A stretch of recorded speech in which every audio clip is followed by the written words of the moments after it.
Good evening. We had started off with the prophecy of Nahum the day before yesterday. اور ناہوم ہمیں معلوم ہے کہ انبیاء اصغر میں سے ایک نبی ہے جس نے سقوط یروشلم کے بعد، یعنی کہ جب شمالی سلطنت گر چکی تھی، تب اس نے نبوت کی، اور یہودا کے لیے یہ نبوت تھی۔ اور میں نے آپ کو بتایا تھا کہ دونوں کنگڈمز جب قائم تھیں ان کا ایک کامن اینمی تھا، and that enemy was Assyria. ایک ہی دشمن تھا، اسور۔ وہ دونوں کو ستا رہا تھا، لیکن اس نے شمالی سلطنت پر حملہ کیا اور اس کو تخت و تاراج کیا۔ جنوبی سلطنت، the kingdom of Judah، کسی نہ کسی طور سے بچی رہی، اور خداوند کا ہاتھ ان پر تھا، اور خداوند نے پھر ناہوم کو یہ فضل دیا کہ وہ اسیریا کے لیے، اسور کے لیے، اس کے جو دارالحکومت ہے نینوا کے خلاف نبوت کر سکے۔ اور یہ پوری کی پوری کتاب اسور کے خلاف بار نبوت ہے۔ لیکن میں نے آپ کو کہا تھا کہ اسور کو صرف اسور نہ لیجئے گا، it would be any enemy of the people of God, any enemy of God or any enemy of the people of God۔ پہلے دن جب ہم اس کو دیکھ رہے تھے تو ایک چیز میں آپ کو بتانا بھول گیا تھا، اور وہ تھی ناہوم کا، نیہم کا مطلب کیا ہے۔ ناہوم کا مطلب ہے تسلی یا تسلی دینے والا۔ نیہم مینس کمفرٹ، کنسولیشن اور اے کمفرٹر۔ تو یہ بالکل اسم بمسمہ ہے۔ ناہوم خدا کے لوگوں کو تسلی دے رہا ہے۔ یہ نام بڑا امپورٹنٹ ہے، یاد رکھیے گا۔ ایک شہر تھا گلیل کی جھیل کے کنارے، جہاں سے خداوند یسوع مسیح نے اپنی گلیل کی خدمت کو شروع کیا تھا، اور اس شہر کا نام تھا کفرنہوم، کیپرنیم، کیپر نیہم، ناخوم، جیسے عبرانی میں اس کو کہتے ہیں ناخوم، یعنی تسلی کا شہر۔ اور کیا ہی اپروپریٹ تھا کہ خداوند یسوع مسیح اپنی تسلی کی منسٹری کو، اپنی بادشاہی کی منسٹری کو کفرنہوم سے شروع کرتے۔ پہلا باب کیا ہی ہیوی چیپٹر تھا ہمارے لیے۔ خدا خود، بائبل کا خدا خود اپنے بارے میں بتا رہا ہے، اور خدا نے بتایا کہ اس کا انصاف کیسا ہے، اس کا عدل کیسا ہے۔ ہم نے دیکھا تھا his indiscriminate justice against his enemies۔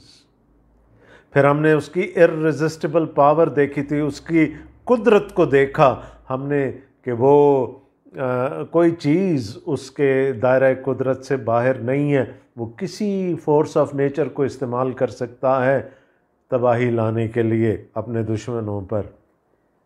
اور آخر میں ہم نے دیکھا کہ اس کے اپنے لوگوں کے لیے جو اس پر توکل کرتے ہیں، He has infinite mercy، اس کا فضل، اس کا رحم ان لوگوں کے لیے جو اس پر توکل کرتے ہیں۔ اور پیغام کیا تھا کہ چاہے 2-2 لاکھ کی فوج لے کے آ جائیں اسور کے بادشاہ، اے یہودا تجھے نہیں چھو سکتے، تو اپنی عیدیں منا، اپنے جشن منا، جو کچھ تجھے کرنا ہے کر لے، اب تجھے آگے سے ان کو خراج نہیں دینا پڑے گا، تو اب سکون میں رہے، اسور تیرا بال بھی بیکا نہیں کر سکے گا۔ That was the message۔ اب اگلے جو 2 ابواب ہیں، دوسرے اور تیسرے ابواب، یہ اس تباہی کو جو اسور پر آنے والی تھی اس کو نظم کی صورت میں بیان کرتے ہیں۔ تو کوئی نئی بات اس میں ہمیں نہیں ملے گی، اس میں ہمیں تباہ کاری نظر آئے گی، خدا کی عدالت۔ ہاں، ہم نے یہ دیکھ لیا تھا کہ وہ خدا کون ہے جو جج کرتا ہے؟ آج ہم دیکھیں گے کہ کن وجوہات کی بیسس پر وہ جج کرتا ہے لوگوں کو۔ تو آج ہمیں وہ ساری وجوہات نظر آئیں گی کہ خدا کیوں جج کرتا ہے۔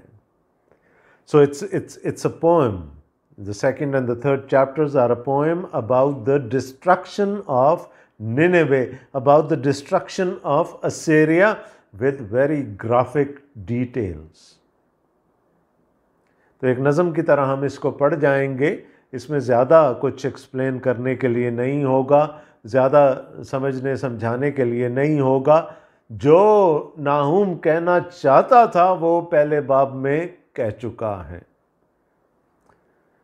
جو خدا کے بارے میں جو کچھ اس نے سکھا دیا، اس نے جس طرح سے ہماری تھیولوجی کو ریفریش کیا، ایکسپینڈ کیا، آئی تھنک کہ وہ اس کا کلائمیکس تھا، معراج تھی اس نبوت کی۔ اب جو ہے وہ اس کی ایکسپلینیشن ہے۔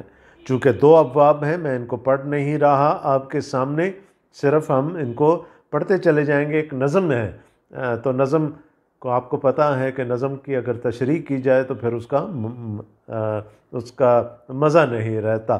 تو تھوڑی تھوڑی ہم کریں گے، تھوڑا تھوڑا ہم اس کو سمجھنے کی کوشش کریں گے، زیادہ ڈیٹیل میں ہم نہیں جائیں گے۔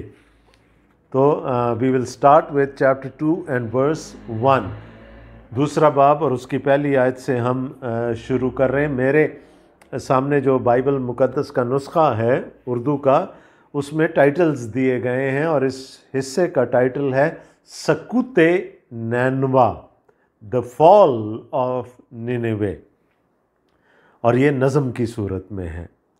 پراگندہ کرنے والا تجھ پر چڑھ آیا، قلعہ کو محفوظ رکھ، راہ کی نگہبانی کر، کمر بستہ ہو اور خوب مضبوط رہ۔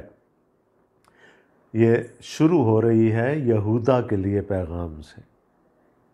یہودا کو خدا پہلے یہ بتا رہا ہے، ٹو دا کنگڈم آف جوڈا، خدا یہ بتا رہا ہے کہ اب ڈرنے کی ضرورت نہیں ہے۔ پراگندہ کرنے والا تجھ پر چڑھ آیا ہے، میں نے آپ کو کہا تھا 2 لاکھ کا لشکر لے کر آ گیا تھا سنخرب ان کا بادشاہ۔ قلعہ کو محفوظ رکھ، راہ کی نگہبانی کر، کمر بستہ ہو اور خوب مضبوط رہ۔ کیوں مضبوط رہ؟ کیونکہ خداوند تیرے ساتھ ہے، اسور تیرا کچھ نہیں بگاڑ سکے گا۔ کیونکہ خداوند یعقوب کی رونق کو اسرائیل کی رونق کی مانند پھر بحال کرے گا، اگرچہ کہ غارت گروں نے ان کو غارت کیا ہے اور ان کی طاق کی شاخیں توڑ ڈالی ہیں۔ So before God goes on to spell out destruction for Nineveh, God is comforting his own people. خدا دیکھیں ناہوم ہے نا، تسلی کا پیغام خدا ناہوم کے وسیلے سے اپنے لوگوں کو پہلے دے رہا ہے، اس سے پہلے کہ وہ نینوا کی یا اسور کی تباہی کا ذکر کرے۔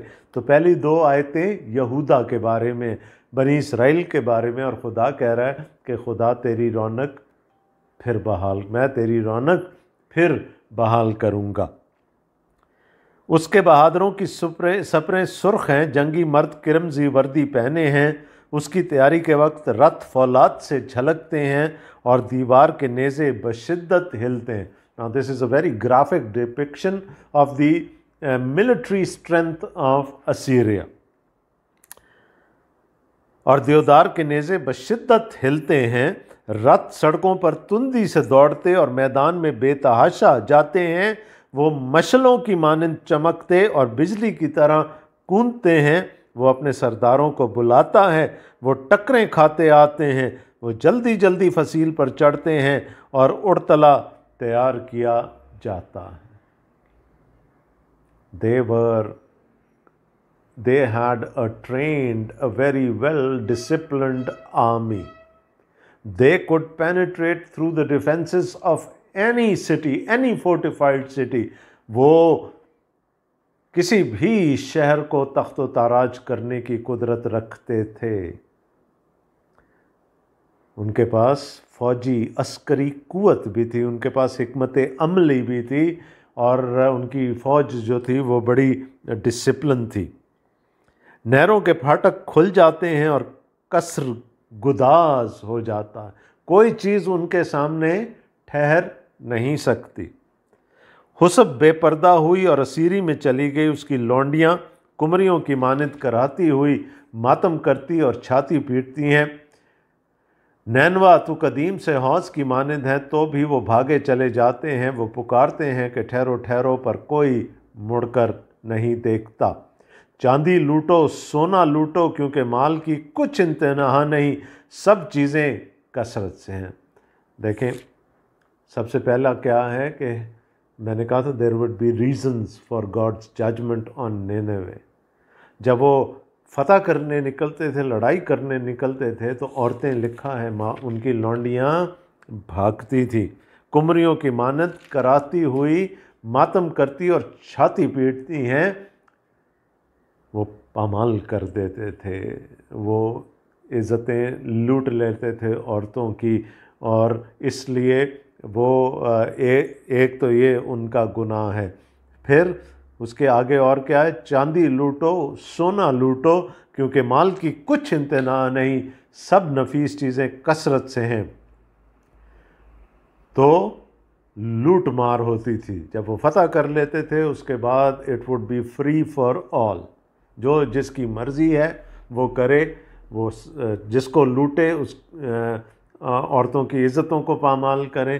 پھر وہ یہ سارا جو تھا یہ بازار گرم ہو جاتا تھا، اور وہ کسی کو خاطر میں نہیں لاتے تھے۔ وہ خالی سنسان اور ویران ہیں، ان کے دل پگھل گئے اور گھٹنے ٹکرانے لگے، ہر ایک کی کمر میں شدت سے درد ہے، اور ان سب کے چہرے زرد ہو گئے۔ شیروں کی مانند اور جوان ببروں کی کھانے کی جگہ کہاں ہے، جس میں شیر ببر اور شیرنی اور ان کے بچے بے خوف پھرتے تھے۔ شیر ببر اپنے بچوں کی خوراک کے لیے پھاڑتا تھا، اور اپنی شیرنیوں کے لیے گلا گھونٹتا تھا، اور اپنی ماندوں کو شکار سے اور غاروں کو پھاڑے ہوئوں سے بھرتا تھا۔ رب الافواج فرماتا ہے، دیکھ میں تیرا مخالف ہوں، اور اس کے رتھوں کو جلا کر دھواں بنا دوں گا، اور تلوار تیرے جوان ببروں کو کھا جائے گی، اور میں تیرا شکار زمین پر سے مٹا ڈالوں گا، اور تیرے ایلچیوں کی آواز پھر سنائی نہ دے گی۔ God says, when I come in judgment upon you, Nineveh, I will pay you back in the same coins۔ جو کچھ تو نے دوسری قوموں کے ساتھ کیا وہ اب تیرے ساتھ ہوگا۔ یہ جو لوٹ مار تھی، یہ جو چاندی لوٹو سونا لوٹو عورتوں کو لوٹو، یہ سب کچھ اب تیرے ساتھ ہوگا۔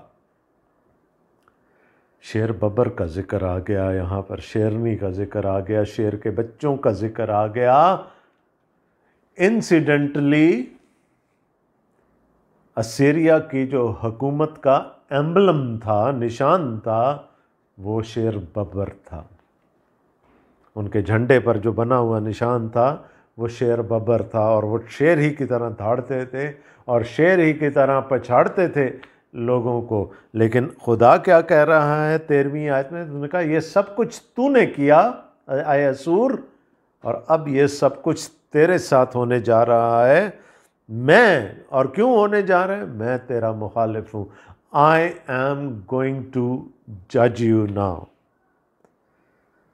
میں تیرا مخالف ہوں، اور اس کے رتھوں کو جلا کر دھواں بنا، جس چیز پر ان کا فخر تھا اس کو میں دھواں بنا دوں گا، اور تلوار تیرے جوان ببروں کو کھا جائے گی، اور میں تیرا شکار زمین پر سے مٹا ڈالوں گا، اور تیرے ایلچیوں کی آواز پھر سنائی نہ دے گی۔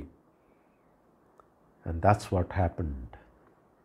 612 قبل از مسیح میں 612 BC the great king Nebuchadnezzar came and he destroyed Assyria۔ بابل کا رئیس تھا، اسیریا کا فال تھا۔ وہ آیا، اس نے پچھاڑ دیا، اس نے مار ڈالا، ختم کر دیا اسور کی سلطنت کو، کیونکہ وہ اس کا دشمن نمبر 1 تھا۔ اور اگر بابل کو سپر پاور بننا تھا تو پھر اسور کو ڈھانا بہت ضروری تھا، اور اس نے ڈھایا۔